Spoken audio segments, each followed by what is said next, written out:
श्री गणेशाय नमः. श्री गुरुदेव दत्त. नमस्कार भक्त हो. श्री गुरुदेव दत्त. आज आपण श्री गुरुचरित्रातील 5व्या अध्यायाचा भावार्थ अतिशय सोप्या आणि कथारूपात जाणून घेणार आहोत. हा अध्याय आपल्याला सांगतो की खरी भक्ती, श्रद्धा आणि गुरूंवरील विश्वास कधीच व्यर्थ जात नाही. चला सुरुवात करूया.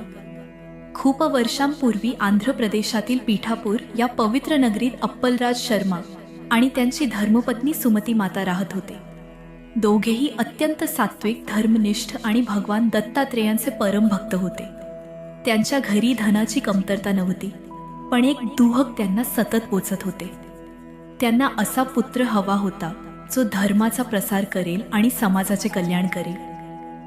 सुमती माता रोज भगवान दत्तात्रेयांची भक्तिभावाने पूजा करत असत. अतिथी सेवा, दानधर्म आणि गरजूंना मदत करणे हे त्यांच्या जीवनाचे ध्येय होते. एके दिवशी दुपारच्या वेळी एक तेजस्वी संन्यासी त्यांच्या दारात भिक्षा मागण्यासाठी आले. सुमती मातांनी त्यांचे अत्यंत आदराने स्वागत केले आणि प्रेमाने भोजन वाढले. त्या संन्याशाच्या तेजाकडे पाहून त्यांना वाटले की हे सामान्य मनुष्य नाहीत. भोजनानंतर त्या संन्याशाने आपले खरे स्वरूप प्रकट केले. ते दुसरे तिसरे कोणी नसून स्वतः भगवान श्री दत्तात्रेय होते.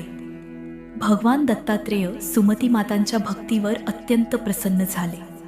त्यांनी वरदान दिले, तुझ्या घरी मीच पुत्ररूपाने अवतार धारण करीन. हे ऐकून अप्पलराज शर्मा आणि सुमती माता आनंदाश्रूंनी भरून गेले. त्यांना खात्री झाली की भक्तीचे फल कधीही वाया जात नाही.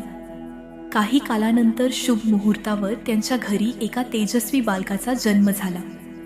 त्या बालकाचे नाव ठेवण्यात आले श्रीपाद श्रीवल्लभ. लहानपणापासूनच श्रीपाद श्रीवल्लभ विलक्षण होते. त्यांची बुद्धिमत्ता, करुणा आणि दिव्य तेज पाहून सर्वजण आश्चर्यचकित होतं.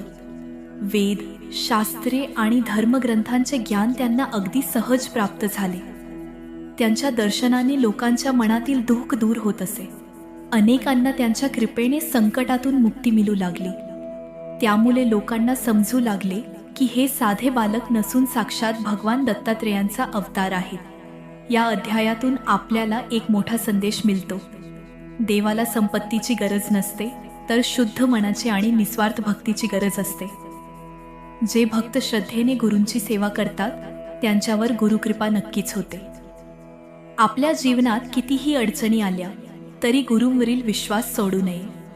योग्य वेळ आल्यावर गुरु आपल्या भक्तांच्या जीवनात चमत्कार घडवतात. म्हणूनच आपण सर्वांनी रोज श्रद्धेने श्री गुरुदेव दत्त हा नाम जप करावा, सत्कर्म करावे आणि गुरूंच्या चरणी स्वतःला समर्पित करावे. याच संदेशासह आजचा श्री गुरुचरित्र अध्याय 5चा भावार्थ येथे संपतो. श्री गुरुदेव दत्त.